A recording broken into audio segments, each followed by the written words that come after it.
ومساكم خير وسعادة وسرور. اليوم بإذن الله تعالى راح أسوي معاكم الفتة الغزوية. أنا بسويها بالدجاج، لو حابين لحم ممكن كمان تسويها باللحم على حسب ما انتي حابة. مرة سهلة وصراحة حاجة بتواجه، راح تشوفوا راح دحين كيف راح نسويها. أسهل ما يمكن، أسهل ما تتخيلوا. دحين بسلق الدجاج، بس يطلع الريم راح أشيله. المكونات اللي راح أضيفها على سلق الدجاج، طبعا في ناس بس بيسووها ببصل وهيل، أنا راح أضيف بصل وهيل، وراح أضيف الشيبة، هذه الشيبة، وكمان بضيف فلفل أخضر حار. طبعا أنا فتحته راح أوريكم كيف.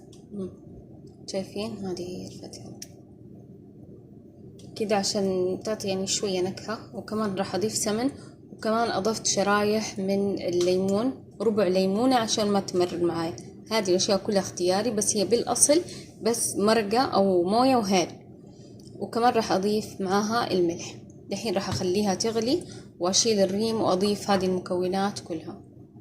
شوفوا دحين لما تبدأ تغلي، عشان أبغى كل الريم يطلع معايا أو الزفر يطلع معايا، راح أضيف غطا أو ملعقة تقريبا من الخل. بسم الله. راح تبدأ كلها تطلع معايا بهذا الشكل. راح تطلع معايا كل الزفر الموجود حيطلع، وراح أشيله. يعني بحس أسهل راح يكون. حتى كمان اللي ما جرب هذه الطريقة جربها، ترى والله مرة رهيبة. شوفوا كيف طلع الريم عندي. الحين راح أبدأ أشيله. هنا بعد ما شلت كل الريم راح أضيف هذه المكونات اللي قلت لكم عليها. بسم الله. وراح أخلي الدجاجة لين ما تستوي. معلومة، أنا ما بقطع الدجاجة، أنا بحطها كده، بقطعها من النص وبنضفها وكل حاجة، بضيفها بسلقها وبخليها بعد ما تستوي لحالها. لما أشيلها بشوفها صراحة بتتقطع، فخلاص يعني بحس أسهل علي. الحين راح أسكر عليها بهذه الطريقة. شوفوا بخلي طرفها شوية مفتوح عشان ما تفور المرقة معي برا، واخليها لين ما الدجاجة تستوي. الأفضل إني أسويها 3/4 الاستواء عشان أحمرها بعد كده بالفرن.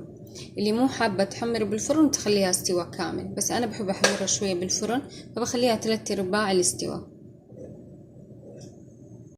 الحين راح أكمل معاكم نسوي الرز مع بعض. هنا أضفت سمنة، حطيت سمنة. طبعا السمنة حسب كمية الرز اللي انتوا حابين تسووه.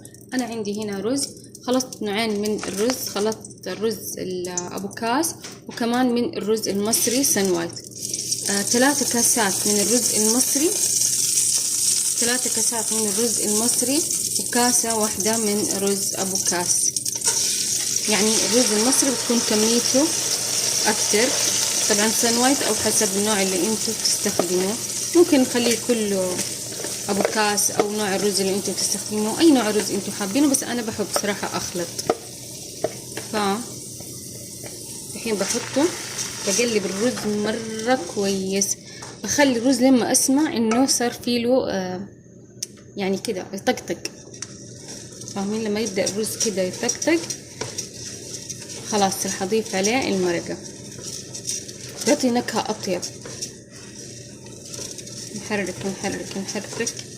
طبعا قلت لكم السمنة حسب ما انتم حابين او حسب كمية الرز. الحين بسمعكم، سامعين كيف صار في صوت طقطقة شوية في الرز، وكذا تحسوه ملصق شوية من تحت. شايفين؟ شايفين كيف كده؟ يعني خلص معايا خلاص. راح اتركه او راح اضيف عليه بعد كده المرق. الحين راح اضيف عليه المرق وبخليه لين ما يستوي الرز. الحين بعد ما صفيت المرق راح اضيفه.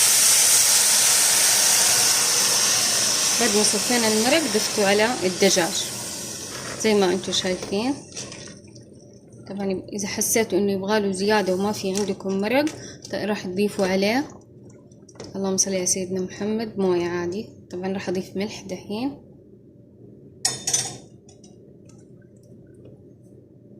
زي ما انتم شايفين راح اغطيه لين ما يستوي معايا الرز. دحين راح اضيف عليه الملح. قلت لكم بس بنعادل كمية الملح. انا ضايفة في المرق، بس اني بظبط الملح الموجود. بحرق شوية، اذا حسيتوها محتاجة موية او محتاجة مرق انتو ضيفوا، يعني عادي مرق موية زي ما انتو حابين، زي ما انتو بتسلقوا الرز عادي. هنا في ناس ممكن تضيف ملعقة من البهار الأبيض، بس أنا بالنسبة لي بحس إنه خلاص كده كفاية، لأنه هي بالأساس ما فيها بهارات. دحين راح أغطيها وخليها لين ما تستوي. شوفوا دحين أنا خليت شوية من المرق زي ما أنتم شايفين عشان أضيفه قبل ما أحط الرز على الرز الصاج. راح أوريكم إياه دحين على رز الصاج أو الشراك، كل ناس حسب ما هي مسمياه. بس أخذت ملعقة عشان تبهير الدجاج، بشيله على جنب. وبنضيف هنا شوية مرق، هذه اختياري، ممكن تحمريه بدون أي حاجة، وممكن نبهره، وممكن نضيفه عادي دجاج مسلوق عادي، كل واحد حسب رغبته. بسم الله. راح أضيف شوية من الفلفل الأحمر. أوكي، شوية بضيفه كمان، شوية من إبهار مشكل أي نوع أنتوا حابينه. راح أرجع كده أضيف فلفل بس إنه الوقت. وكمان بنضيف شوية من الليمون. بسم الله الرحمن الرحيم. راح أضيف شوية كمان من الفلفل الأحمر. هذا الفلفل الأحمر ترى مرة رهيب، نشوفكم إياه. هذا تحسوه كده كمان مجروش، مو بس إنه ناعم، فبيعطي نكهة طيبة. نحركه مرة كويس، وبعدين راح أضيفه على الدجاج. طبعا أنا أضفت ملح هنا، الحين بضيف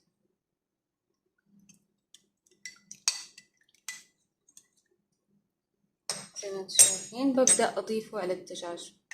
بسم الله. هذا الشكل. راح أدخله الدجاج بالفرن.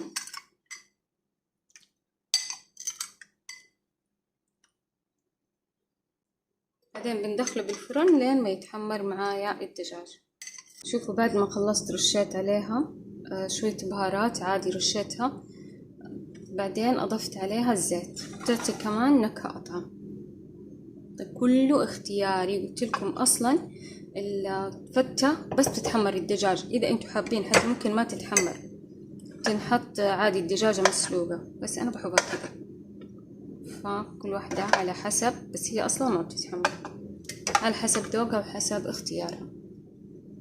وهنا دخلت الفرن من فوق وتحت عشان يتحمر. راح أخليه لين ما يتحمر مرة كويس، وبعد كده راح أوريكم كيف راح نقدم الرز. وهنا الرز شوفوا كيف خلص معانا، شايفين كيف؟ طبعا راح أسكر عليه، خلاص كده خلص، وأغطيه لين ما يتحمر معايا الدجاج. راح يكون مرة رهيب. المهم أوريكم الخبز اللي قلت لكم عنه، راح نضيفه على الصينية. هذا الخبز شايفينه، خبز شراك أو الفراشيح، كل ناس حسب ما هي مسمياه. راح أضيفه هنا، خلي كده،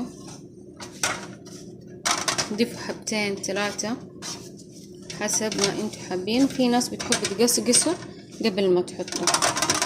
راح أضيف حبتين، بضيف الحبة الثانية. دحين بعد ما أضفت الإشراك أو خبز الصاج، بس كل واحد حسب ما هو مسميه. عندي هنا أنا سويت توم وليمون وشوية من البقدونس، راح أخده وأضيفه بهذا الشكل.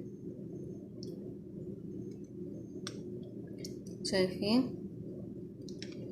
عندي المرق راح أضيف عليها ملعقتين كمان عشان تعطيني، عشان يعطي الإشراك معايا أو الفراشيح نكهة طيبة.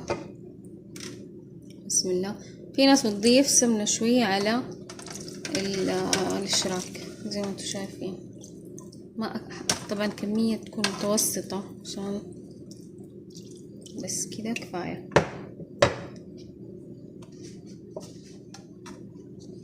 زي كده، وخليه مرة في المكان اللي محتاج برجع مرة تانية أحط فيه. بسم الله. طبعا راح تديره بعد كده، راح أدخله الفرن كمان. كله هذا راح يتشرب بس، شايفين زي كده. دحين راح أدخله الفرن. اللي حابب يضيف سمنة كمان ممكن، يعني التوم يا دوب بس نكهة. الحين بعد ما تحمر معي الدجاج راح أطلعه. بسم الله. الدجاج شوية على جنب وبضيف هذا الصينية، بس شوية تتشرب المرق معايا الموجود وتاخد كده تحميرة خفيفة بهذا الشكل، وخليها بس دقايق وطلعها. وهنا جهزت اللوز، شايفين حمرته، بس خلاص باقي نغرف الرز ولا أطعم مرة أسهل أكلة وأطعم. شايفين كيف المرق تشربت، بس باقي تتحمر شوية بس تاخد لون خفيف، وبعد كده خلصت معايا. شايفين شربت كل المرق اللي موجودة، كمان اتحمرت شايفين، أو أخدت كده يعني تحميرة خفيفة.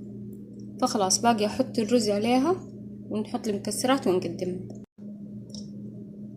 الحين بنبدأ نضيف الرز على نشراك أو الرقاق زي ما بتسموه. راح أضيفه على كامل الصينية.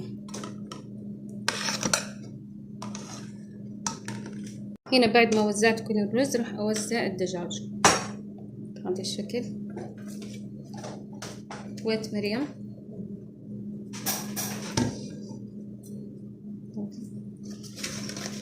وبعد كده راح أضيف المكسرات بهذا الشكل. بعدين بنضيف المكسرات. بسم الله.